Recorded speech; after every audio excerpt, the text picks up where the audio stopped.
আব্বু অসুস্থ হওয়ার পর থেকেই মানে মোটামুটি বলা চলে যে আমার আম্মু একটু মানে বদলে যাওয়া শুরু করে। এটা কি বাবা অসুস্থ হয়ে যাওয়ার পরে ফার্স্ট টাইম আপনারা নোটিস করলেন? আপনার বড় বোনের সাথে আপনার বয়সের ডিফারেন্স কত? আমার আপুর সাথে আমার 6 বছরের পার্থক্য। তার মানে উনি হচ্ছেন রাইট নাও 30 এবং আপনি হচ্ছেন 24। তো তারপর কিছুদিন পর থেকে আম্মু মানে একটু অন্যরকম কথাবার্তা শুরু করে আর কি। টেল মি ফ্র্যাঙ্কলি, যেটা আপনার সঙ্গে হয়েছে, মানে কি বলেছে অন্যরকম বলতে আমি বুঝবো না, ঘটনা জানতে চাই। What happened? ঘটনা হচ্ছে আম্মু হঠাৎ করে একদিন আমাকে অনেক বাজে একটা প্রপোজাল দেয়। কি বলে? আম্মু আমাকে একদিন, আমি আমার রুমে ছিলাম, তো আমাকে এসে বলছে যে মানে একজনের নাম বলেছে যে অমুক বলেছে সে তোমাকে সে 10,000 টাকা দিবে। আর ইউ শিওর? জি। ফার্স্ট অফ অল আমি একটু থামাচ্ছি আপনাকে, বিকজ এটা এই লাইনগুলো আমি রেডিওতে প্রচার করিনি, আমি এখানে অনেক কিছু মিউট করে দিয়েছি, বিকজ আমি জানি আমার শ্রোতারা যেটা বোঝার দরকার বুঝে নিয়েছে এবং আমিও বুঝে নিয়েছি। কিন্তু আমার এখানে অনেক বড় কথা আছে এই কারণেই যে মা তো মাই। আমি বললাম তো আপনাকে, শেষ পর্যন্ত সে যাই করুক না কেন সে আমাদের কাছে সম্মানেরই থাকবে। কিন্তু এটা আপনার জীবনে ঘটেছে, সে কারণেই এটা জীবন গল্প। আমি আপনাকে আবারও সতর্ক করছি রেনুমা, এই গল্পটা রেডিওতে এখন মানুষ শুনছে এবং আমাদের ইউটিউবে সারাটা জীবন এটা থেকে যাবে। হ্যাঁ, সো ইফ ইউ হ্যাভ, মানে আপনার এখনো চান্স আছে, আপনি যদি মনে করেন যে না আপনি যেটা বলেছেন সেটা আপনি উইথড্র করবেন, ইউ ক্যান উইথড্র দিস। হ্যাঁ, আমি দরকার হলে এই লাইন সবগুলো বাদ দিয়ে দিব, রেডিওতে প্রচার করবো না। হ্যাঁ, যেভাবে এটা হয়েছে বা যা হয়েছে, যদি আপনি মিথ্যা বলে থাকেন, কারণ মা কিন্তু মাই। এবং একটা বড় জিনিস কি আমি বলি, সৃষ্টিকর্তা পৃথিবীতে আমাদেরকে সর্বশ্রেষ্ঠ যে উপহারটা দিয়েছেন সেটা হচ্ছে মা। হ্যাঁ, এবং পৃথিবীর একটা কথা আছে না, খুনি যদি সন্তান যদি খুন করে পৃথিবীর কোথাও জায়গা নেই, কিন্তু মায়ের আঁচলের নিচে এসে জায়গা পায়। এমন একটা, আমি বলছি না যে খুন করে মায়ের আঁচলের নিচে জায়গা পায় মানে হচ্ছে মা খুব ভালো বা এরকম কোনো কিছু না, মানে আমি বলতে চাচ্ছি যে এত কোথাও যদি জায়গা না থাকে তাহলে এরকম একটা জায়গা আছে। এবং মায়ের ব্যাপারে আমাদের ধর্ম, ইসলাম ধর্ম যেটা বলে, সর্বোচ্চ রকম সহনশীল হতে বলেছে। এবং বাবা মায়ের সেবা দানের জায়গাটাতে এমন বলা হয়েছে যে যখন তারা বৃদ্ধ হয় তখন তাদেরকে এমন ভাবে লালন পালন করো যেভাবে তোমাদেরকে ছোটবেলায় লালন পালন করা হয়েছে, এবং শব্দটি পর্যন্ত উচ্চারণ করো না, এইরকম প্রায়োরিটি দেওয়া হয়েছে। তো এবং আরো আপনি যদি নিজে খোঁজ করেন আপনি নিজেই দেখতে পাবেন। আমি একজন ধর্মীয় বেত্তা নই, আমি যতটুকু জানি ততটুকু আপনার সঙ্গে শেয়ার করলাম। তো এটা তো ধর্মীয় দিক। আপনি ধর্মীয় দিকের বাইরেও যদি আসেন, সামাজিক ভাবেও যদি আসেন, পারিবারিক ভাবেও আসেন, একটা মা সমাজের জন্য, পরিবারের জন্য কত বড় ভূমিকা রাখে এটা বলার অপেক্ষা রাখে না, সেটা সারা দুনিয়া ব্যাপী সমান। But your case is truly exceptional যদি সেটা হয়ে থাকে। সো আমি আপনাকে আরেকবার সুযোগ দিচ্ছি যে আপনি যেটা বলছেন চাইলে আপনি সেটা উইথড্র করতে পারেন। আমি সেটা উইথড্র করবো না, কারণ এটা আমার সাথে ঘটেছে। আমার নিজের মা যে আমাকে জন্ম দিয়েছে সে আমার সাথে এরকম করেছে। ওকে, তারপর কি হলো? তারপর আমার মা আমাকে এভাবে বলার পরে আমি এতদিন সবকিছু সহ্য করেছি। আমি হয়তো টুকটাক তর্ক করেছি, ঝগড়া করেছি, বাট ওরকম এক্সট্রিম লেভেলের আমি কখনো কিছু করিনি, আমি চুপই থেকেছি। বাট আমাকে যেদিন থেকে এই কথাটা বললো তখন থেকে আমি আর কি টোটালি আমি বুঝে যাই না এই মানুষটা কখন আমার ভালো চায়নি। সো আপনার লেখাপড়া কি ওই সময়টাতে স্টপ ছিল? আমার লেখাপড়া স্টপই ছিল, কারণ আমি মেন্টালি ডিপ্রেস ছিলাম, আমি পড়তে পারতাম না, আমি পড়তাম না। তারপর বাসায় কোনো টিচারও ছিল না। যে লোকটার নাম বলা হয়েছে সে লোকটাকে আপনি চিনতেন? হ্যাঁ, লোকটাকে আমি চিনতাম। ওনার কি আসা যাওয়া ছিল আপনার বাড়িতে? না, আমাদের বাসায় আসা যাওয়া ছিল না, কিন্তু উনি হচ্ছে আমাদের যে এলাকাটায় আমরা ছিলাম ওই এলাকারই ছিল উনি। উনি কি প্রভাবশালী লোক ছিল? মোটামুটি। ওকে, আচ্ছা। তারপরে আমার মা, আমি জাস্ট স্ট্রেট বলে দেই যে আমার পক্ষে এটা সম্ভব না।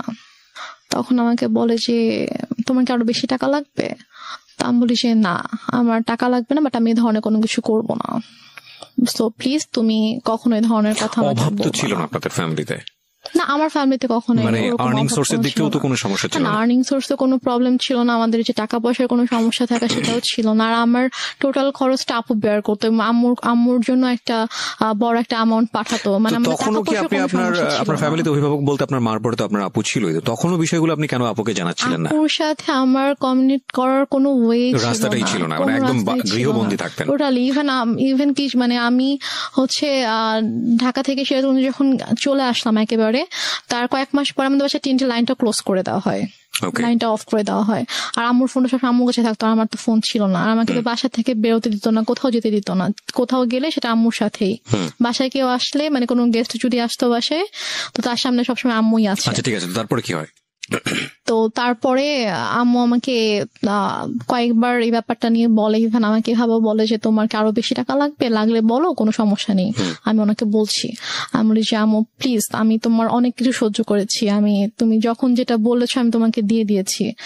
আমার গহনা তো তোমার কাছে ছিল, আমার প্রপার্টি গুলো আমি তোমাকে দিয়ে দিয়েছি, But তুমি আমাকে এটা করতে বলো না, আমার পক্ষে পসিবল না, আমি এটা করতে পারবো না।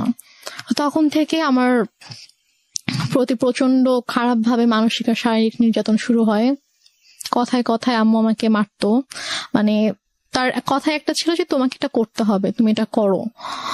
বিভিন্ন সময় বিভিন্ন অ্যামাউন্ট বলতো, বিভিন্ন লোকের কথা বলতো যে কি হয় এমন করলে, কি সমস্যা তোমার, এত অহংকার কিসের, তুমি নিজেকে কি মনে করো, তুমি কেন এত অহংকার দেখাবা, তোমার তো কিছু নাই, তুমি কি করে খাবা, তোমাকে যদি আজকে আমি বাসা থেকে বের করে দিই, তোমাকে যদি আমি কোনো মানে খাবার না দিই, কিছু না দিই, তুমি কি নিজে কিছু মানে 1 টাকা দিয়ে কিনে খেতে পারবা, তোমার কি অ্যাবিলিটি আছে, তোমার কিন্তু কিছুই নাই। সো তোমাকে আমার কথা মানতে হবে, যদি না মানো তাহলে কিন্তু আমি তোমাকে আবার বাসা থেকে বের করে দিব, ঠিক আছে? তখন তুমি কোথায় যাবা, কি করবা, তোমাকে কিন্তু এটা করেই খেতে হবে। সো বেটার তুমি আমার কথা শুনো, এখানে থাকো, থেকে করো। আমি বলছি আমি এটা করবো না। তারপর গিয়ে যেটা হয় সেটা হচ্ছে যে আমাকে প্রচন্ড মারতো, মানে হাতের কাছে যেটাই পেতো সেটা দিয়ে আম্মু আমাকে মারতো। তারপর এমনও দিন গিয়েছে যে আমি মানে মারের ভয়ে আমি আমার রুমের দরজা আটকে দিয়ে আমি থাকতাম, রুম থেকে বের হতাম না। আম্মু রুমে এসে অনেক ধাক্কাধাক্কি করতো যে রুম খুল, কেন আটকায় রাখছিস। আমি ভয়। আচ্ছা আপনাদের বাসাটা কেমন ছিল? আশেপাশে কি কোনো লোকজন ছিল না? আমাদের বাসাটা কিরকম ছিল, আমাদের বাসাটার হচ্ছে মানে বড় একটা জায়গা জুড়ে বাসাটা ছিল, এবং আমাদের বাসার পিছন দিকে জাস্ট একটা বিল্ডিং ছিল, আর ডানে বামে সামনে কোনো বাসা ছিল না। পুরোটাই আমাদের ফাঁকা? বাসাটাই ছিল, হ্যাঁ পুরোটাই ফাঁকা আচ্ছা, ছিল। আপনাদের বাসাটা কয়তলা? আমাদের বাসাটা একতলা। একতলা, টিন শেড? টিন শেড না, ফাউন্ডেশন দেয় বাসা, বিল্ডিং। কতটুকু জায়গার উপরে? আমাদের বাসাটা অলমোস্ট 12 কাঠা জায়গার উপরে। 12 কাঠা জায়গার উপরে, হ্যাঁ, একটা কর্নারে জাস্ট আমাদের বাসাটা, একটা কর্নার, এবং চারপাশে এটা বাউন্ডারি দেওয়া? হ্যাঁ বাউন্ডারি দেওয়া, হ্যাঁ। তো তারপরে আমি রুম থেকে বের হতাম না, আম্মু আমাকে অনেক দরজার ভিতরে এসে লাথি দিত যে বের হ বের হ, বের হচ্ছে। মানে এগুলো মনিটর করে কেউ নাই, শোনারও কেউ নাই? কেউ নাই যে শুনবে ইয়া করবে। তো তারপর আমাকে আমি যখন বের হলাম, আমি জানি আমাকে বের হলে আমাকে মারবে, কোনো একটা কথা নিয়ে হয়তো আমার সাথে তর্ক করবে। আগেও কি গায়ে হাত তুলো নাকি ঘটনার পর থেকে গায়ে তোলা শুরু হলো? গায়ে হাত তুলতো ছোটবেলা থেকে, আম্মু খুবই ইয়া ছিল, আমি বলেছি তো, গায়ে হাত তোলা স্বভাব ছিল। বাট এটার পর থেকে আমি যখন মানা করতাম তখন থেকে খুব বেশি করে শুরু হয়েছে এটা। এমন হয়েছে যে আমি 1 দিন 1.5 দিন 2 দিন আমি না খেয়ে আমার রুমের ভিতরে বন্দি, আমি হয়তো ওয়াশরুম থেকে পানি নিয়ে পানি খেয়ে হয়তো আমি আছি, এরকমও হয়েছে। তো এক পর্যায়ে এভাবেই চলতে থাকে, এভাবে চলতে চলতে 2014 সালের ফেব্রুয়ারিতে আমার ভাইয়া একদিন ফোন করে, দুলাভাই, জি আমার দুলাভাই একদিন ফোন করে বলে যে আমি তো দেশে আসতেছি, তো আমি 7 দিনের জন্য দেশে আসবো, তো 2 দিন হয়তো আমি সিরাজগঞ্জে থাকবো, এটা বলে। তো তখন আর কি আমার আম্মু আমার জন্য টিচার রাখে, ফেব্রুয়ারিতেই টিচার রাখে, 2 জন টিচার রাখে, একজন হচ্ছে ম্যাথের জন্য আর একজন ইংলিশের জন্য। তো টিচার রাখার পরে আমার তোমার তো পড়াশোনার সময় অফ ছিল? আমার তো অফ ছিল, আমি টোটালি পড়াশোনা করতাম, বাট আমি কলেজে ভর্তি হয়েছিলাম। মানে আমি 14তে হচ্ছে আমার মানে 13তে আমার বেসিক্যালি এইচএসসি দেওয়ার কথা, বাট আমি দেইনি।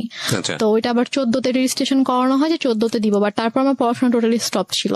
তো ফেব্রুয়ারিতে আমার ম্যাথের বই টই আর নোটস টোটস যা কিছু লাগবে এগুলো সবকিছু আম্মু কিনে দেয়, কিন্তু 2 জন টিচার রাখে, কারণ ভাইয়াকে তো শো করতে হবে যে সে আমাকে পড়াচ্ছে। তারপর ভাইয়া মার্চে আসার পরে, তো ভাইয়া ঢাকায় আসা 2 দিন পরে আমাদের বাসায় আসে, সিরাজগঞ্জে আসে। তো আসার পর আমি জাস্ট চান্সে ছিলাম যে আমি কখন একটু ভাইয়াকে একা পাবো, আমি কখন কথাগুলো ভাইয়াকে বলবো। তারপরে গিয়ে আমার মা হচ্ছে বাজারে যায়। ওই সময়টা আপনি শেয়ার করেন। হ্যাঁ, আমার ভাইয়া যেদিন আসে আমাদের বাসায় তার পরের দিন সকালে আম্মু নাস্তা দিয়ে দেন বলে যে তুমি ভাইয়াকে নাস্তা করো, আমি একটু বাজারে গিয়ে আমি একটু মাছ নিয়ে আসি। তো আম্মু যায়, যাওয়ার পরে এই ফাঁকে আমি ভাইয়াকে সবকিছু বলে দিই, মানে একদম আবু মারা যাওয়া থেকে শুরু করে আমার বিয়ে, ডিভোর্স, তারপরে পরের ঘটনাগুলো সবকিছু ভাইয়াকে বলি যে আমাকে এভাবে এভাবে অত্যাচার করতো। তারপর আমার মা, ওই যে আমি বললাম 2006 সাল থেকে স্টিল আমি যখন 2014-তে বাসা থেকে বের হয়ে আসি তার আগ পর্যন্ত আমার মায়ের যে আপত্তিকর ঘটনাগুলো সবকিছু আমি ভাইয়াকে জানাই। তো ভাইয়া তো শুনে খুবই শকড হয়ে যায় যে তুমি এতদিন কেন জানাও নাই। তো আমি বলি যে আমি এরকম সিচুয়েশনে ছিলাম, জানাতে পারিনি। তো ভাইয়া তখন বলে ঠিক আছে, কোনো সমস্যা নেই, আমি ঢাকা যাচ্ছি, আমি ঢাকা যাওয়ার পরে তুমি জাস্ট চুপ থাকো, তুমি মানে বুঝতে দিও না যে তো আমি জানি, নাহলে তোমাকে মেরে ফেলবে, তোমার ক্ষতি করবে, তুমি জাস্ট বুঝতে দিও না যে আমি সবকিছু তুমি আমাকে বলেছো। ও ভাইয়া আসার আগে আবার আম্মু আমাকে বলে যে যদি কিছু কোনোভাবে জানাস তাহলে কিন্তু তোর খবর আছে, মানে আমাকে হুমকি দেয় যে কিছু জানালে কিন্তু তোর খবর আছে। তো আমি তারপর তো আমি বলি। তো ভাইয়া ঢাকায় যাওয়ার পরে তো ভাইয়া কয়েকদিন পরে কানাডায় চলে যায়। তো যাওয়ার পরে আপুকে বলে ভাইয়া গিয়ে যে ওর সাথে এরকম এরকম করেছে আম্মা। তো আপু টয়লেট করতে পারে না, আপু আমাকে ফোন দিয়ে ফেলে, ফোন দিয়ে বলে যে তুমি কেন আমার বোনের সাথে এগুলো করেছো, তোমার কিসের অভাব ছিল, তোমার টাকা লাগবে তুমি বলতা, আরো টাকা লাগবে বলতাম, তোমাকে টাকা দিতাম, তো তুমি কেন আমার বোনকে ধরনের কথা বলেছো কেন? And finally the situation outbursting, going to be outbursted. আমি আসলে ছোট্ট একটা বিরতির পর ফিরে এসে আপনাদেরকে দেখাবো বা শোনাবো ইনফ্যাক্ট যে এই মেয়েটি এখন কোথায় দাঁড়িয়ে আছে বা কি হচ্ছে ওর লাইফে। আমরা এখানে একটা বিরতি নিতে চাই প্রিয় শ্রোতা। আপনারা শুনছেন মিস্টার ম্যাঙ্গো ক্যান্ডি প্রেজেন্টস জীবন গল্প। আজকের এই গল্পটি বিশ্বাস না করাটাই ভালো। আমিও বিশ্বাস করতে পারছি না আমার জায়গাটা থেকে, এবং সবকিছু বিশ্বাস করতে হবে এমন কোনো কথাও নেই, কারণ কিছু কিছু বিশ্বাস সামনে আসলে এমন অবস্থা তৈরি করে দেয় যেটা আসলে নিজেকে অস্বস্তির মধ্যে ফেলে দেয়। কি বলবো বলুন, পৃথিবীতে এখন সবকিছুই সম্ভব। এবং এই যে আপনারা যারা ফেসবুকে আছেন, এখন তার ফেসবুকে নাই এমন লোক খুঁজে পাওয়া খুব মুশকিল। কিছুদিন আগে এরকম একটা ভিডিও দেখলাম, কলকাতার ভারতের একটা ভিডিও, যে ছেলে বাবাকে পেটাচ্ছে, এবং সেটার পেছনে আপনি দেখেছেন কিনা জানি না, আপনি তো ফেসবুকে আছেন, সেটা হচ্ছে যে বাবাকে বাবা বোধহয় তার ওয়াইফকে মানে তার একটু মিষ্টি খাইয়ে দিয়েছিল, এবং মা হচ্ছে সুগারের পেশেন্ট বা কোনো একটা কিছু, এবং সেটার জন্য সে পেটাচ্ছে তাকে। ওই ভিডিওটা ভাইরাল হওয়ার পর তাকে পুলিশ অ্যারেস্ট করে। এবং ইন্টারেস্টিং ফ্যাক্ট হচ্ছে হলো সেই বাবাই কোর্টে গিয়ে বলেছে যে আমার ছেলে একটা, তাকে যদি না ছেড়ে দেওয়া হয় আমি সুইসাইড করব, এবং কোর্ট বাধ্য হয়ে তাকে ছেড়ে দিয়েছে। সো এই টোটাল আমি আসলে পুরো ব্যাপারটা নিয়ে কথা বলতে চাচ্ছিলাম। আমি বলছিলাম দেখেন, ওই একটা ছেলে যাকে এত কষ্ট করে মানুষ থাকে, তো এক পর্যায়ে একদিন সকালবেলা যেটা হয়, আমি ঘুম থেকে উঠে বাইরে গিয়েছি সকাল 9টার দিকে। তো আমি পানি খাওয়ার জন্য আমি ডাইনিং এ গিয়েছি। তো আমাদের বাসাটা হচ্ছে ড্রয়িং আর ডাইনিং একসঙ্গে, তো ড্রয়িং রুম দিয়ে আর কি ডাইনিং এ ঢুকতে হয় আমার বেডরুম থেকে বের হয়ে। তো আমি গিয়েছি, তো দেখি যে একজন লোক বসে আছে আমার ড্রয়িং রুমে। তো আমি আমাদের ফেস চিনতাম, উনিও আমাদের এলাকারই ছিল, আমার ফেস চিনতাম। তো আমি জাস্ট সালাম দিয়েছি, সালাম দিয়ে আমি ডাইনিং এ গিয়েছি, গিয়ে ফ্রিজ থেকে পানি খুলে আমি পানি খাচ্ছি। তো এর মধ্যে দেখেছি ওই লোকটা ডাইনিং এসেছে। তো আমি বলেছি যে আপনার কিছু মানে লাগবে, আপনি এখানে কেন? তো বলতেছে যে না, সে আমার হঠাৎ করে আমার হাত ধরছে। আচ্ছা ফাইন রেনুমা, আমি পার্টটা স্কিপ করতে চাই, because I know this part. Skip করতে চাই এই কারণে যে আসলে আমার মনে হয় এটা এনাফ। মানে তোমার সম্পর্কটা কেমন ছিল ফ্যামিলিতে, এইটুকু বলার, এইটুকু যতটুকু হয়েছে এতক্ষণ ধরে বলা, এটা এনাফ। বাট থাক না, কিছু বিষয়ে আমরা নাই বা রিভিল করি। ওকে, সো স্কিপ করো এটা। তারপরে কি হয়? মা তো নিশ্চয়ই বাসায় ফিরে অনেক বেশি টর্চার করে। ঘটনাটার পরে যেটা হয়, আমি জাস্ট হাতটা ছাড়িয়ে নিয়ে আমি আমার রুমে চলে যাই। চলে যাওয়ার পরে তো মা বাসায় আসার পরে আসলে ওই দিন থেকে আমার প্রতি মানে আরো বেশি শুরু হয়ে যায় আর কি। লাইক আমার পরীক্ষাও কাছে এগিয়ে আসছে, আমার এপ্রিলের 1 তারিখ থেকে পরীক্ষা ছিল। তো এটা হচ্ছে মার্চের লাস্টের দিকে ঘটনা। তো আম্মু যেটা করতো সেটা হচ্ছে যে আমার খাবারের ভিতরে ঘুমের ওষুধ মিশিয়ে রাখতো, মিশিয়ে দিয়ে দেখা যেত যে আমি ঘুমিয়ে থাকতাম, আমি পড়তে পারতাম না। তো মানে এরকম। তারপর হচ্ছে মানে আমাকে ঠিক মতো, হয়তো আমি যদি খাবার না খেতাম, যদি বলতাম যে আমি নিজে কুক করে খাই, তো বলতো যে না তুমি নিজে কুক করতে পারবা না। আমি না নিতে পারতেছি না এই কারণে, মানে একদম টু বি ফ্র্যাঙ্ক বলি, সেটা হচ্ছে এই মা শব্দটা। সো এটা তোমার লাইফে অনেক ভয়ানক রকমের হয়তো অনেক ট্রমা জাতীয় কোনো কিছু, বাট আমাদের প্রত্যেকের জীবনেই এটা অনেক রেসপেক্টের জায়গাটা থেকে আমরা বরং আর না যাই, আমি বরং কিছু কোশ্চেন করে আজকের অনুষ্ঠানটা ইতির দিকে নিয়ে আসি। আমি সরি টু সে, বিকজ আমি তোমার সঙ্গে লম্বা সময় ধরে কথা বলেছি এবং আমি জানি বিষয়গুলো ইন ডিটেলে আনা উচিত। হয়তো অনেক শ্রোতাই আমার এই হঠাৎ করে থামিয়ে দেওয়ার বিষয়টা নিয়ে এসে অনেক বেশি মনক্ষুণ্ণ হবেন, কিন্তু আপনারা যতটুকু বোঝার বুঝে নেবেন। আমার মনে হয় যে এটা আসলে আর বেশি ইন ডিটেলে যাওয়ার দরকার নেই, বরং আমরা ওর সাহসের দিকগুলো আপনাদেরকে একটু দেখাই। সেটা হচ্ছে যে এক পর্যায়ে গিয়ে ফাইনালি তো আপনি সিদ্ধান্ত নিলেন যে না, আপনি আর এই বাসায় থাকবেন না। জি, সেটা কত সালে? সেটা আমার ভাইয়া যখন আমাকে চলে যায় তখন আমাকে বলে যায় যে তুমি জাস্ট পরীক্ষাটা শেষ করো, আমি এর মধ্যে সব ব্যবস্থা করব, তুমি পরীক্ষাটা শেষ করেই তুমি বের হয়ে যাবা। আচ্ছা, তোমাকে পরীক্ষাটা দেওয়াতাম না এখান থেকে, তোমাকে এখনই নিয়ে যেতে পারতাম, কিন্তু তোমার অলরেডি পড়াশোনা 2 বছর গ্যাপ হয়েছে, তো তুমি যদি এখন আবার পরীক্ষাটা না দাও তোমার দেখা যাবে আরো 2 বছর তোমার গ্যাপ যাবে। তো আমি চাই না যে তোমার লাইফ থেকে অনেক কিছু নষ্ট হয়েছে, তো আমি চাই না আরো 2 বছর তুমি নষ্ট করো। Okay. তো করে সে হঠাৎ করে একদিন বলতেছে যে তুমি একবারে চলে আসো। বলছি আমি একবারে কেন চলে আসবো? বলতেছে যে না, এই ছেলের সাথে তোমার থাকতে হবে না। আমি বলছি যে মানে কি, আমি এই ছেলের সাথে কেন থাকবো না, কি হয়েছে? বলছে যে না, তুমি চলে আসো, আমি এই ছেলের সাথে সংসার করতে দিব না, তোমার ডিভোর্স করাই দিব, তুমি আসো, তুমি আসবা, পড়াশোনা করবা ঠিক মতো, আমার কাছে থাকবা, তুমি আসো। মানে হঠাৎ করে এই ধরনের কথা কেন? হঠাৎ করে। আচ্ছা, তা আমি তখন বললাম যে আম্মু, তুমি নিজেই তো আমাকে বিয়ে দিয়েছো, তুমি নিজেই তো রাখতে চাওনি আমাকে, তাহলে এখন যেহেতু আমার একজনের সাথে বিয়ে হয়েছে, আমি এখানে সাথে একটা ফ্যামিলির সাথে আমি অ্যাড হয়েছি এবং তার সাথে আমার ধীরে ধীরে ওরকম ভালো একটা বন্ডিং তৈরি হয়ে গিয়েছে, ওর ফ্যামিলি সবার সাথে আমার একটা ভালো বন্ডিং তৈরি হয়েছে, এখন তো তুমি এটা বলতে পারো না। তো সে আমাকে নানাভাবে ফোর্স করতে থাকে। তো সে এর মাঝে সে যেটা করে, সে শেরগঞ্জ থেকে ঢাকায় আসে। তো ঢাকায় এসে সে আমার শ্বশুর বাড়িতে অনেক হাঙ্গামা ক্রিয়েট করে ফেলে।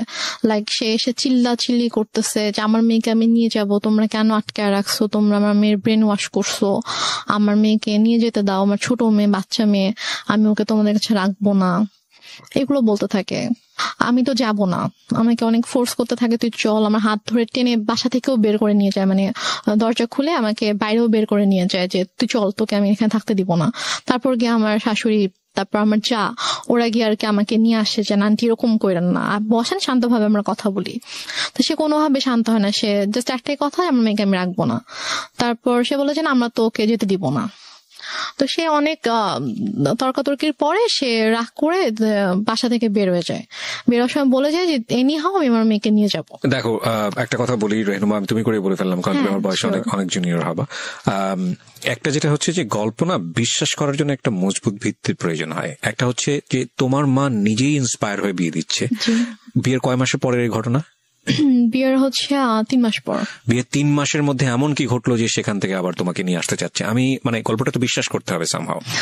এটা ভাই আমি কথা বলতে থাকলে আপনি যখন আমার পুরো গল্পটা শুনবেন তখন আমি হয়তো বুঝতে পারবো, শেষ পর্যন্ত যখন আপনি শুনবেন তখন আপনি বুঝতে পারবেন যে প্রথম থেকে শেষ পর্যন্ত, আমার বাবার মৃত্যু থেকে একদম আমার শেষ পর্যন্ত, আজকের দিন পর্যন্ত কি ঘটেছে, কেন ঘটেছে, এটা আপনি নিজেই বুঝতে পারবেন। ফাইন।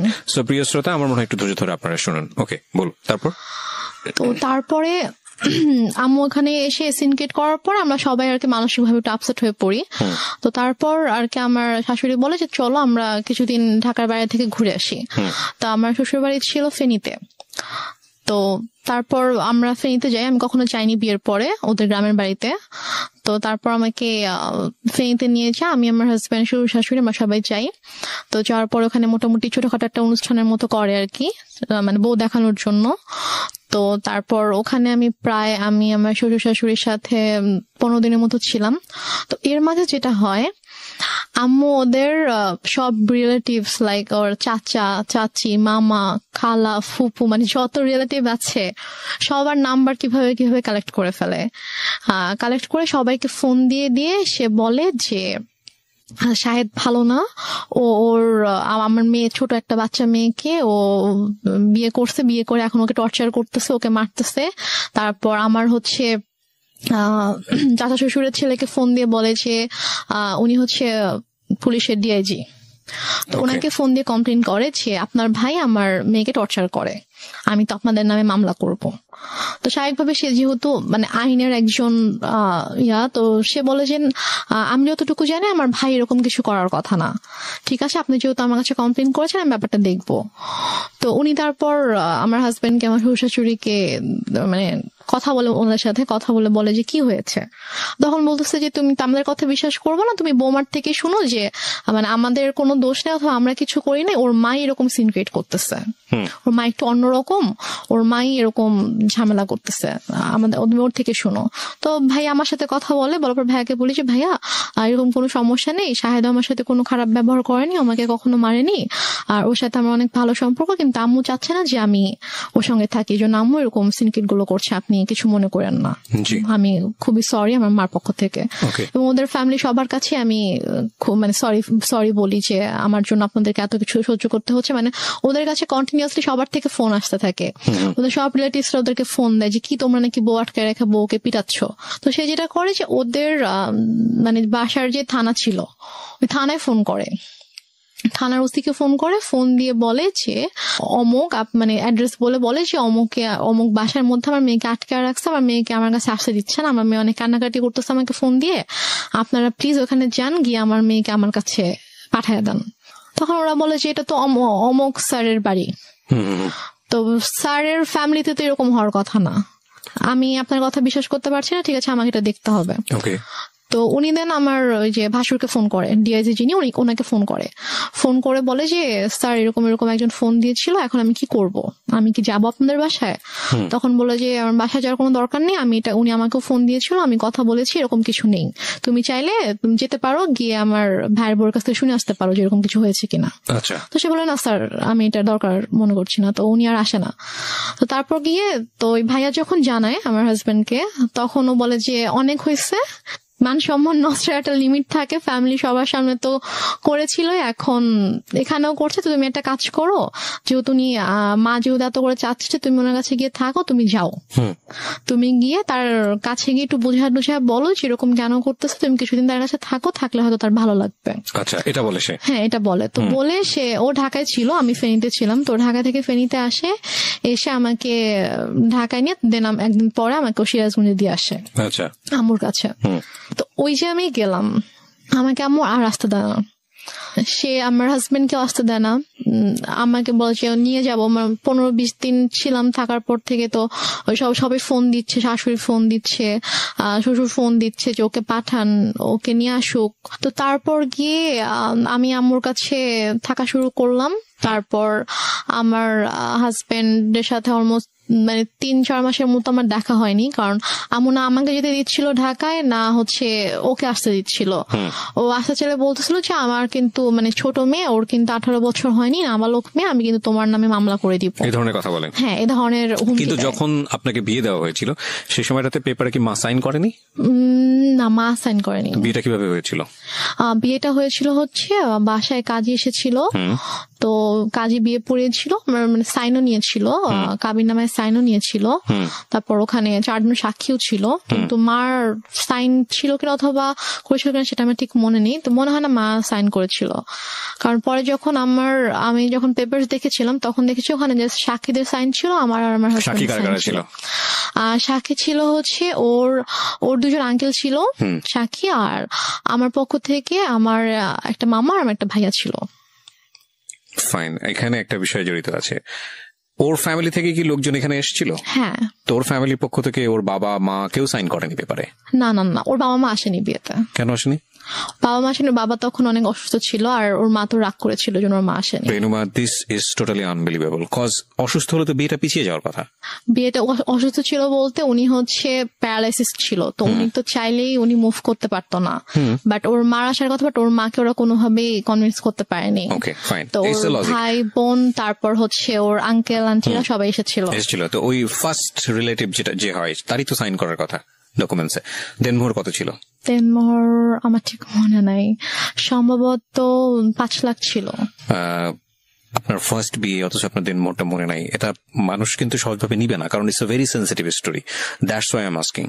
এবং আপনার পক্ষ থেকে তো আপনার মার অবশ্যই সাইন থাকার কথা, যেহেতু আপনার মাই ইন্সপায়ার করছে বিয়েটা দেওয়ার জন্য, সো ওনারও সাইন নাই, তার মানে লজিক্যালি যদি আমি যাই তাহলে এখানে ওনার বিয়েতে মত ছিল না, এটা প্রথম থেকেই বোঝা যাচ্ছে। যদিও আপনার কথা অনুযায়ী বিষয়টা একদম ডিফারেন্ট। ওকে, 3 মাসের মধ্যে এত বড় কি ঘটনা ঘটে গেল যে কারণে মা তাকে নিয়ে আসবে, যেটা আমি আপনি একটু আগে বলেছেন যে পুরো গল্পটা শুনলে হয়তো বা জিনিসটা পুরোটা বোঝা যাবে। ওকে, সো আমাদের এখানে একটা ডিলেমা তৈরি হচ্ছে প্রিয় শ্রোতা, বাট আমরা এখনই কোনো রেজাল্টে না, যে আমরা একটু সামনের দিকে যাই, দেখি লজিক্যালি মেলে কিনা। হ্যাঁ, তারপর কি হলো? তারপরে হচ্ছে আমার ওদের ফ্যামিলি থেকে সবাই আম্মুকে ফোন করতো, আম্মুকে বোঝানোর চেষ্টা করতো যে আমরা আসি, সামনাসামনি কথা বলে ঠিক করার চেষ্টা করি যে দেখি ঠিক হয় কিনা, আপনি কেন এরকম করছেন। তো বাট আম্মু বলেছে আমি এই বিষয়ে কোনো কথাই বলবো না, মানে একটাই কথা ছিল তার যে আমি আমার মেয়েকে সংসার করতে দিব না, আমি আপনার ছেলের সাথে রাখবো না। তো এদিকে আমার মানে আমার সাথে কথা বলতে দিত না, লাইক আমার ফোন আম্মু আমার থেকে নিয়ে নিয়েছিল, আমার ফোন আমার কাছে রাখতে দিত না। আমার হাজবেন্ড ফোন করতো আম্মুর ফোনে, ফোন করলে আমাকে কখনো দিত কখনো দিত না। তো আমি অনেক কান্না করতাম, আমার মন অনেক খারাপ থাকতো যে আমি ওখানে যেতে চাই। আমি আম্মুকে অনেক ইভেন আমি আম্মুর মানে পায়ে ধরেও কান্না করেছি, আম্মু তুমি কেন এরকম করছো আমাকে বলো। মানে সে আমাকে কোনো মানে কারণও বলতো না যে কেন সেরকম করছে। আমি বলছি আম্মু তুমি তো আমাকে বিয়ে দিয়েছো, এখন যখন আমি একটা জায়গায় গিয়েছি, আমার বিয়ে হয়েছে, আমি আমার হাজবেন্ডকে অনেক ভালোবাসি, আমি ওর ফ্যামিলির সাথে অনেক ভালোভাবে মিশে গিয়েছি, তো এখন কেন তুমি সবাইকে এরকম কষ্ট দিচ্ছ, আমাকে কেন তুমি কষ্ট দিচ্ছ আম্মু। যাই হোক, তারপরে গিয়ে আম্মু যেটা করলো যে ওদের সাথে অনেক কথাবার্তা যখন হলো, ও অনেক বার রিকোয়েস্ট করলো, তো বলো ঠিক আছে তুমি সিরাজগঞ্জ আসো, এসে ওর সঙ্গে দেখা করে যাও। তো দেন আমার হাজবেন্ড অলমোস্ট 4 মাস পরে আমাদের বাসায় আসে, সিরাজগঞ্জে আসে। তো এসে সে আমার সঙ্গে দেখা করে, তো তখন আম্মুর সাথে কথা বলে। ও আর আমি দুজনে আম্মুর কাছে গিয়ে আম্মুর পায়ের কাছে বসে আম্মুকে বলি যে ও বলে যে আম্মু আপনি কেন এরকম করতেছেন, বলেন আপনি মানে আমি কি কোনো দোষ করেছি অথবা আমার কোনো ভুল হয়েছে যে আপনি কেন ওকে আমার থেকে দূরে রাখতেছেন, আপনি কেন এরকম করতেছেন। আম্মু বলেছে না আমি কোনো কথা শুনবো না, আমি তখন ভুল করছি, আমার বাচ্চা মেয়েকে বিয়ে দিচ্ছি, এখন আমি বুঝতেছি যে আমার ছোট একটা মেয়েকে এভাবে এত কম বয়সে বিয়ে দেওয়া উচিত হয়নি। এখন আমি চাই সে পড়াশোনা করবে, পড়াশোনা শেষ করে এস্টাবলিশড হবে, দেন সে চাইলে তার পছন্দ অনুযায়ী কাউকে বিয়ে করবে, কিন্তু আমি যেটা ভুল করেছি আমার সেই ভুলটা শুধরাতে হবে। সে ওর সাথে সায়দার সাথে অনেক রুড বিহেভ করে। আপনি কি করেন ওই সময়টাতে? আমি জাস্ট তখন আমি ওকে নিয়ে আমার রুমে চলে আসি, এসে বলি যে তুমি এখান থেকে চলে যাও, এভাবে অপমানিত হওয়ার কোনো মানে হয় না, তুমি চলে যাও, তোমার আশা লাগবে, আমি যদি আম্মুকে বুঝাতে পারি আমি চলে আসবো। আপনাদের আর কোনো আত্মীয়স্বজন ছিল না আশেপাশে যারা আপনাদেরকে বিয়ে দিয়েছে, তারা কোনো স্টেপ নিচ্ছিল না? কেউ তো কিছু জানতো না, আর আপুর সাথে তো আমার টোটালি কথাবার্তা ওরকম কথা হতো না, কারণ আপুকে আম্মু বলেছিল যে আম্মু আমাকে বিয়ে দেয়নি, আমি নিজের ইচ্ছে বিয়ে করেছি, এবং আমি পালিয়ে গিয়েছিলাম, সেখান থেকে আম্মু আমাকে নিয়ে এসে আমাকে বিয়ে দিয়েছে। ওই জন্য আপু রাগ করে আমার সাথে কথা বলতো না আর কি।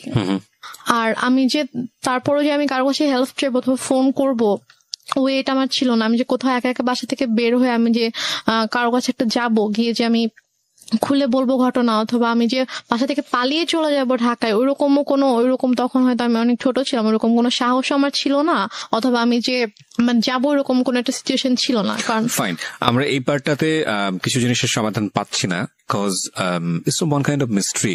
আরেকটা বিষয় সেটা হলো যে ছেলে তো ম্যাচিউর ছিল, তো ছেলে যদি ম্যাচিউর থাকে তাহলে ছেলের একটা, এবং মেয়েরও দেখলাম যে ওখানে আমাদের রেহনুমারও একটা ইচ্ছা ছিল, শাহেদ ম্যাচিউর, রেহনুমার ম্যাচিউর বয়সের দিকে যে নেওয়ার জন্য ট্রাই করছে আমাকে। তো তখন আম্মু ওকে একটা শর্ত দেয়, আমার হাজবেন্ডকে একটা শর্ত দেয়, এবং আমার আম্মু জানে যে এই শর্তটা কখনোই ও মানবে না। শর্তটা ছিল হচ্ছে যে ও বলে যে তুমি যদি রেনুমাকে নিয়ে থাকতে চাও তাহলে তোমাকে আলাদা থাকতে হবে তোমার ফ্যামিলি থেকে। হ্যাঁ, তোমার ফ্যামিলি থেকে আলাদা থাকতে হবে, তুমি ওকে নিয়ে তুমি আলাদা একটা বাসা নিবা, তুমি তোমার আব্বু আম্মু তোমার ফ্যামিলির সাথে থাকবা না, এবং তোমার আব্বু আম্মু কখনো তোমার বাসায় আসবে না। আমি বলছি যে এটা কেমন কথা। তো বলে যে আপনি যদি ওকে নাও দেন তারপর আমি কখনো বাবা মাকে ছেড়ে আমি আলাদা বাসায় যাবো না, কারণ আমার বাবা মা আমার কাছে অবশ্যই আগে। আর প্লাস ঠিক আছে আপনি তো ওকে এখন আটকাচ্ছেন এটা বলে যে হ্যাঁ ওর তো এখন বয়স হয়নি, ওর ছোট, আপনি মামলা করতে পারবেন, বাট ও যখন ম্যাচিওর হবে, ওর যখন বয়স হবে তখন তোকে আপনি আটকাতে পারবেন না। এবং আমি জানি যে আমি যেরকম ওকে ভালোবাসি ও আমাকে ভালোবাসে, এবং আশা করি যে ইনশাল্লাহ যখন সময় হবে তখন আমি আমার ওয়াইফকে আপনার থেকে নিয়ে আসবো। বাট আমি আমার বাবা মাকে ছেড়ে থাকতে পারবো না, এটা আমি করতে পারবো না। ওকে। তারপর যেটা হয় যে ওর সাথে আমার তো কাছে তো ফোন ছিল না, ওর সাথে যোগাযোগের একমাত্র ওয়ে ছিল আম্মুর ফোন। তো আম্মু ওর কাছ থেকে ফোনটা নিয়ে ওকে ফোন করার জন্য অনেক রিকোয়েস্ট করতে হতো, অনেকবার ফোন দেওয়ার পরে হয়তো আম্মু আমাকে ফোন দিত। তো এইভাবে আর কি যোগাযোগ ছিল। তো এক পর্যায়ে যেটা হয় যে ও মাসে হয়তো একবার আসতো, দুবার আসতো, এসে আমার সাথে দেখা করে জাস্ট চলে যেত ঢাকায়। তারপর আম্মু একবার হচ্ছে ওই ঈদের সময় ওর আপু আম্মু সবাই ফোন করে যে ওকে একটু পাঠান, আমরা সবাই একসাথে গ্রামের বাড়িতে গিয়ে ঈদ করবো, তো ও না থাকলে কেমন হবে, ওকে একটু পাঠান। তো আম্মু কোনোভাবে পাঠাতে চায় না, বাট ওরা যখন সবাই ফোন দিয়ে অনেক রিকোয়েস্ট করে, তো তারপরে গিয়ে আম্মু বলে ঠিক আছে ওকে নিয়ে যাও। তো তারপর আমি যাই, তো ওদের সাথে একটা ঈদ করেছিলাম। তো ঈদ করে ঈদের 2 দিন পরে আর কি আমি আবার চলে আসি। তো আসার পরে তো এভাবে আর কি চলছিল, ওর সাথে মাঝে মাঝে কথা হতো, তারপর মাসে অথবা অনেক সময় 1 মাস 2 মাস পরে আসতো, এসে দেখা করে যেত, বাট আমাকে যেতে দিত না আম্মু। তো এদিকে আমার পরীক্ষা চলে আসছে, মানে এটা হচ্ছে 2011-তে আমার পরীক্ষা ছিল, এসএসসি পরীক্ষা ছিল। তো তারপর আমি কোন রকমে স্কুলে যেতাম না, আমি জাস্ট বাসায় পড়তাম, পড়ে পরীক্ষা দিলাম। এরপরে যেটা হয়, হঠাৎ করে আম্মু টোটালি যোগাযোগ বন্ধ করে দেয়। ওকে বলে যে তুমি আর আসবা না ওর সাথে দেখা করতে। তো বলে যে হঠাৎ করে কেন, বুঝতে যে আসবা না, তুমি আর এসো না, আসলে তুমি যদি আসো এখানে অনেক বড় সিন ক্রিয়েট হবে, আমি পুলিশ ডাকবো, তুমি আসবা না। এটা আপনার মা বলে? হ্যাঁ, এটা আমার মা শাহেদকে বলে। তো ও যেটা করে, ও আসে না, কারণ ওদের সবচেয়ে বড় ভয়টা ছিল যে মান সম্মানের ভয়, যে যাবো পুলিশ ডাকবে, মান সম্মান মানুষ জানতে পারবে, যে এটা তো খুবই বাজে একটা ব্যাপার হবে আসলে। তো ও আর আসে না, আম্মুকে ফোন দিত, আম্মু আমাকে ফোন দিত না। তো ওর সাথে অলমোস্ট হচ্ছে আমার প্রায় 7-8 মাসের মতো টোটালি কোনো কথা হয় না, মানে একদমই কথা হয় না। ও আসেও না, ওর সাথে আমার কোনো কথা হয় না। তো তারপর গিয়ে আমার আপু হচ্ছে দেশে আসে 2012 সালের মেবি আগস্টের দিকে আমার আপু দেশে আসে। তো আপু আসার হচ্ছে 2-3 মাস আগে আবার আমার সাথে সাথে কথা হয়। আমি আম্মুর ফোন থেকে ওর সাথে কথা বলি। তো আম্মু যখন জানতে পারে যে হচ্ছে আপু আসতেছে, তখন আর কি ওর সাথে কথা বলে যে তো ওর আপু আসতেছে, তো ওর আপু যদি আসে, মানে আপু বলছিল যে ঠিক আছে, তো যেহেতু বিয়ে করে ফেলছে, মানে আপু জানে যে আমি যেখানে আছি আমি অ্যাকচুয়ালি কিভাবে আছি আম্মুর কাছে এটা জানে না। আপুকে বলা হয়েছে যে ওর তো শ্বশুর শাশুড়ি ভালো না, ও শ্বশুর বাড়িতে থাকতে সমস্যা হয়, তো ছোট মেয়ে, এর জন্য ওকে নিয়ে আসছি, ও এখানে থাকবে, পড়াশোনা করবে, তারপর গিয়ে হয়তো ঢাকায় ভর্তি হবে, এটা বলছে।